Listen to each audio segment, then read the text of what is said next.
Happy Friday. The Flash is finally out in theaters. So I definitely want to give my thoughts on it today and give a review. I watched it last night. I went to a Thursday night showing. And man, it has just been such a long time coming for this film, right? It's been through so many ups and downs, delays. It's been through a lot. I don't think I'm going to get into spoilers in this review because I think it's too early since it's barely coming out in theaters like today and the weekend.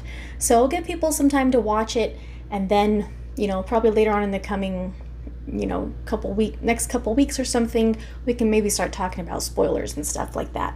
So I just want to give a general spoiler-free review, give my thoughts on the film. I gotta say, overall, I really enjoyed it.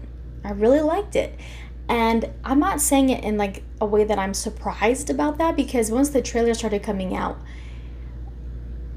I think the trailers were pretty impressive for the most part and were, piquing my interest.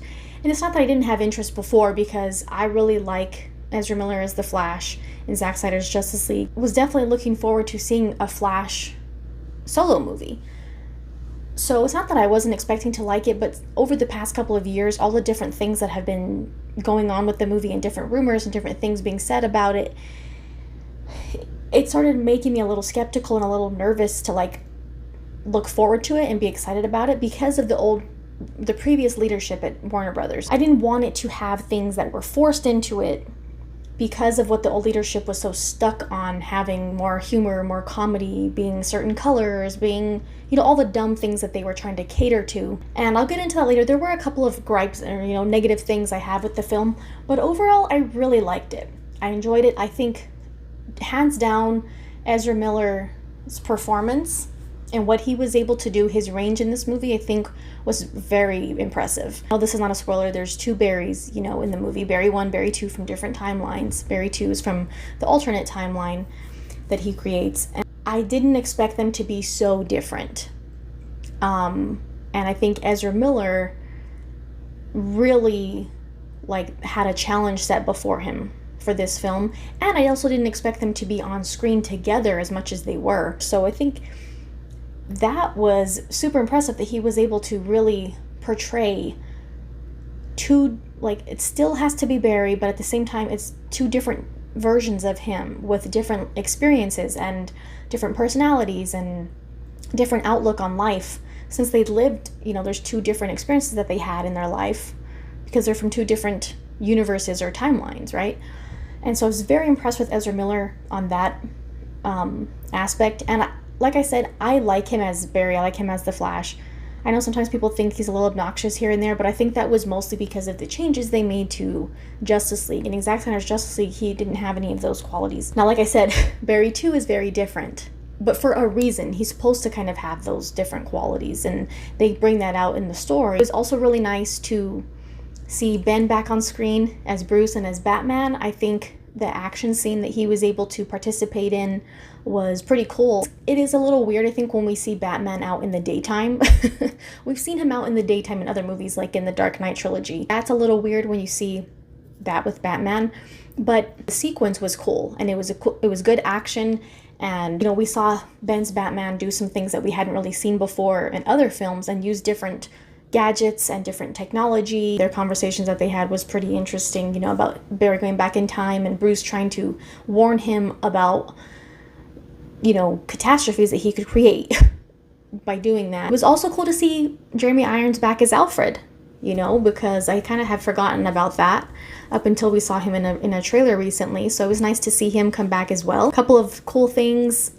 They did reference things that happened only in Zack Snyder's Justice League, which to me kind of, pretty much confirms that it was canon for this movie. There was still, I think, some debate back and forth about whether people thought, theatrical Justice League or Zack Snyder's Justice League is canon to the film. But first of all, they showed the flying fox in the trailer, so that alone, I mean, that right there is clue number one. I don't think this is anything spoiler because it's just basic stuff in the movie. But when Barry is talking to Bruce about going back in time, Bruce says, like you did in Buongiorno.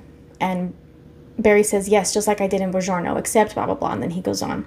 That only happened in Zack Snyder's Justice League. In theatrical Justice League, Flash didn't do that.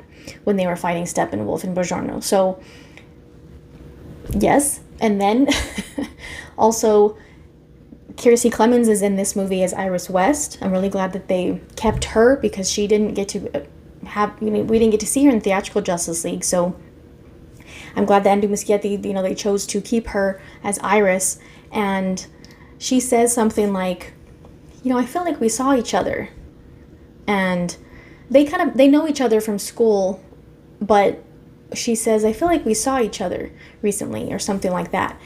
And I felt like that was a nod to what happened when he saved her in Zack Snyder's Justice League. I'm glad that they referenced little things like that from Zack's movie. It was nice to see a little bit more of her, because it was a brief interaction that we saw in the Snyder Cut. So it was cute to see them interact more together. For me, the comedy was pretty, I enjoyed the comedy in the film. I think for the most part, it was pretty appropriate. And what's important to me for movies that have, when you're expecting to have deep emotional moments, that's when you don't want jokes. And that's when I'm like, that's annoying. You know what I mean? And that didn't happen in this movie, and I was happy for that. There were a couple of jokes that I probably could have done without. There were a little bit okay, but it was only a couple. It was very minimal. All the other, I laughed at the comedy. I thought it was appropriate for what was going on when there was comedy, when there was jokes. It was interesting the way they showed time for Barry, because since he's, he moves through time and space differently. Time is not really linear from his perspective. And in this movie, they kind of talk about that too, because it's a multiverse. So it was interesting the way that they showed it visually. Just besides him being in the Speed Force, that always looks pretty cool. But seeing how he can experience time forward and back, I think they did it. It was a cool concept that they came up with. Action was good, in my opinion. Like I said before, it was interesting to see, or like I had been saying recently leading up to the movie, it's going to be interesting to see Zod and Fiora come back in events from Man of Steel. Of course, it was different this time. It's supposed to be, sort of, but it was cool to see them come back. And I think Sasha Kaya did a really, spot-on job as Supergirl. She was not watered down. She was a badass, and she was serious. I liked her.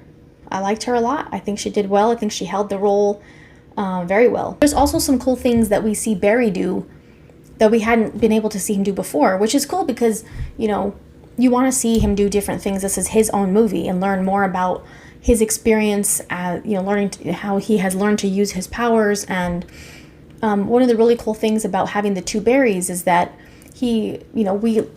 I don't think this is a spoiler either. Before they had talked about that Barry 2 doesn't have powers because he's had a different life than Barry that we know, right? So, but then we know from trailers, eventually he gets powers. We see how that happens in the movie. I won't spoil that. When he does get his powers, and Barry 1 has to kind of teach him, Barry 2 is very different and more immature, and he doesn't have the same perspective on life, and he doesn't realize how serious it is to have that power. And I really like the aspect of Barry 1 teaching him about things that he can and cannot do. I also like that they addressed something that Zack had talked about. In the TV show, we see Flash, just when he's saving people, he just grabs them and puts them here, grabs them and put them there, at super speed. And I like that Zack had talked about before, in his mind, Flash wouldn't be able to do that. And it makes so much sense because Flash is moving at an incredible speed. So if he just grabbed someone and tried to move them at that speed, either he'd pull them apart, he'd run through them, something like that.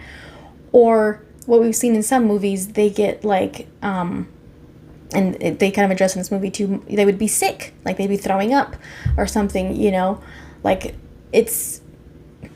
it doesn't make sense for Flash to be able to do that. And we see that in Zack Snyder's Justice League, where he's saving Iris.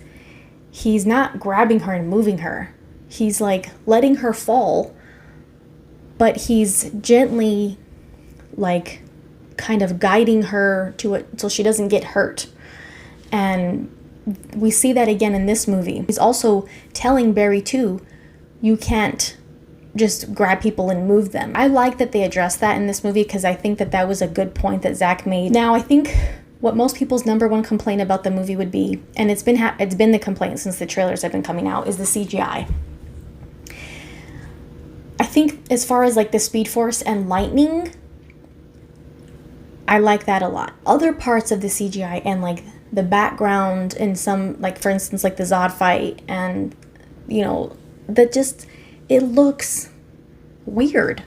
It doesn't look real. Some of the things and people that we see when Barry is in the Speed Force, when he's experiencing time, it's like flash time, the people look very fake and like very weird CGI. You know what I mean? Andy Muschietti, I saw this on Twitter earlier, he said that some of the CGI looks strange in the Flash because we're experiencing time the way Barry does, and so things will look distorted because he's experiencing time in this weird way, not the way that we experience it. I can understand, okay, I see where he's going with that, but at the same time, there's parts of the film that don't have to do with that the CGI still looks bad.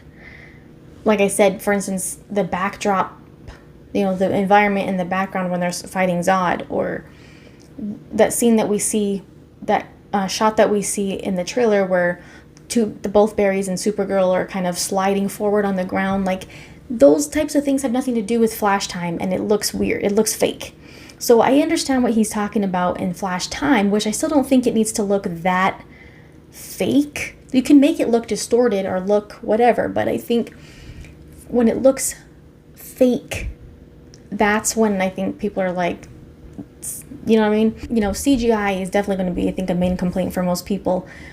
But I did pick up on the moments when the production, I think, designers who was talking about it, they did use inspiration from Zach's aesthetic for the film. And I think when you watch the movie, you will pick up on those things, because me and my husband definitely did. We were like, hey, there's, you know, and so I appreciate that. And I appreciate that we have the blue and white lightning a lot still in this movie because I prefer it. But we also get the yellow lightning, so you get both. Another thing I wasn't crazy about was the suit that Ben had in this movie.